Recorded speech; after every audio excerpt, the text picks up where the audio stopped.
আসসালামু আলাইকুম। BD cricket আড্ডার পক্ষ থেকে আমি রকি আছি আপনাদের সাথে।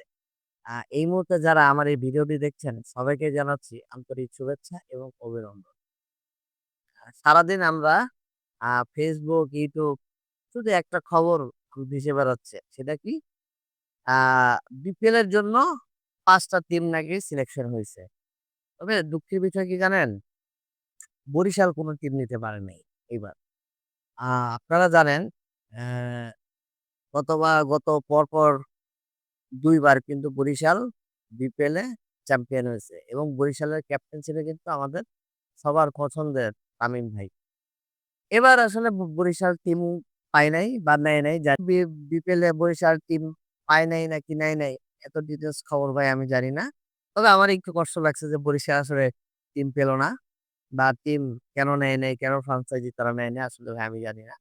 আ এই ১ম বিসিবি একটা স্ট্রং পদক্ষেপ নিছে। বলেন তো সেটা কি? বিপিএল এ ৫ টা টিম সিলেকশন মোটামুটি হয়ে গেছে। আপনারা জানেন রাজশাহী, রংপুর, ঢাকা, সিলেট এবং চিটাগাং। এই ৫ টা টিম এবং এখানে বিসিবি স্ট্রংলি বলছে যে এই ৫ টা টিমের যদি আপনার এই ফ্র্যাঞ্চাইজি হিসাব হচ্ছে, এই ৫ টা টিমকে বলা হয়েছে কি জানেন? প্রত্যেকটা টিমের ওনারকে, প্রত্যেকটা ফ্র্যাঞ্চাইজির ওনারকে আপনার ওই সিকিউরিটি পারপাস এ ৳১০,০০,০০,০০০ বিসিবিকে আগে জমা দিতে হবে। মানে আপনার কি বুঝতে পারছেন? মানে এই যে আগে যে গত বছর বিপিএল এ আপনারা দেখেছেন যে কি পরিমাণে যে সমালোচনার সৃষ্টি হয়েছিল ওই রাজশাহী টিমটাকে নিয়ে, হ্যাঁ? যে হোটেল কর্তৃপক্ষ নাকি আপনার ওই রাজশাহী গত বিপিএল এর কথা বলছি। গত বিপিএল এ রাজশাহী ফ্র্যাঞ্চাইজের মালিককে নাকি আটকে রাখা হইছে, হ্যাঁ? তো এসব আমরা অনেক খবর আমরা জানি বা দেখছি। আমরা চাই যে এবছর বিপিএল এ যারা ফ্র্যাঞ্চাইজি নিছে প্রত্যেকটা ফ্র্যাঞ্চাইজির ওনারই সম্ভবত মোটামুটি ভালো আমার জানা মতে। তবে এখানে শুধু একটা ওনারকে নিয়ে সমালোচনা হচ্ছে। আপনারা হয়তোবা গেস করতে পারতেছেন। যাক ভাই আমি আমার ভিডিওতে নাম না বলি, হ্যাঁ? ওই আগের টিমের যেটা নিয়ে সমালোচনা হয়েছে, ওই সেই টিমটাই। এবারও কিন্তু এবার আরেকজন এবার অবশ্য মানুষ চেঞ্জ হয়েছে। এবার অন্য একজন ব্যক্তি। উনারাও অনেক বড় কোম্পানি, হ্যাঁ? অনেক বড় কোম্পানি, অনেক বড় গ্রুপ অফ কোম্পানিজ। আমি নাম মেনশন করলাম না, আপনারা বুঝে নিয়েন। আ সেটা নিয়ে অনেকে অনেক রকম নিউজ করেছেন।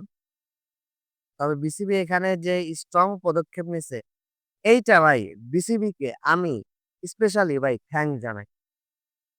আমি বিসিবিকে স্পেশালি থ্যাংকস জানাই। বিসিবি যে পদক্ষেপটা নিছে, ৳১০,০০,০০,০০০ দিতে হবে। এরপরে আপনি খেলার সুযোগ পাবেন। তা না হলে পাবেন না।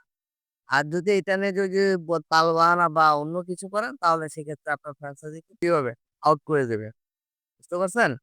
অতএব এখানে বিসিবির এই স্ট্রং পদক্ষেপকে স্বাগত জানাই।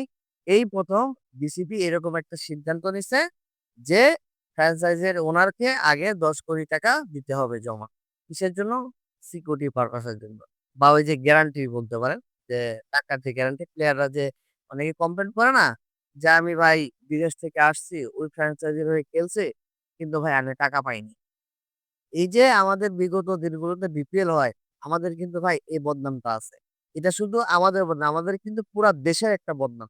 যে বিদেশ থেকে আপনি একটা প্লেয়ার আনছেন, খেলাইছেন, টাকা দেন নাই ঠিকমতো। টাকা ঠিকমতো দেন নাই। এটা কিন্তু শুধু আমাদের এটা শুধু প্লেয়ারদের সম্মানের বিষয় নয়। এখানে কিন্তু আমাদের দেশের সম্মান কিন্তু ইনভলভ। আমাদের দেশেরও কিন্তু একটা সম্মান আছে। এগুলো নিয়ে কিন্তু সমালোচনা হয় ইন্টারন্যাশনাল মিডিয়াতে যে বাংলাদেশ টিমে বিপিএল এ খেলতে গেলে প্লেয়াররা ঠিকমতো টাকা পায় না। এটা নিয়ে কিন্তু অনেক সমালোচনা হইছে। তবে এখানে বিসিবিকে আরেকবার থ্যাংকস জানাই যে বিসিবি এই জিনিসগুলা ইনশিওর করার জন্যই কিন্তু এবার এই নিয়মটা করছে যে প্রত্যেকটা ফ্র্যাঞ্চাইজি ওনারকে আগে ৳১০,০০,০০,০০০ দিতে হবে। তবে অবশ্যই এখানে আমিরুল ইসলাম বুলবুল ভাই আ এই আমিরুল ইসলাম বুলবুল ভাই হয়তোবা এই পদক্ষেপটা নিছেন। হয়তোবা তার ইয়ে থেকে এই জিনিসটা আসছে। অবশ্য বিসিবির যতজন বর্তমানে এখন আপনার ডিরেক্টর আছে, সবাই মিলে হয়তোবা সিদ্ধান্তটা নিছে। আমির ইসলাম বুলু ভাইকে আমি স্পেশালি আরেকবার থ্যাংকস দিচ্ছি যে এরকম একটা সিদ্ধান্ত নিছেন।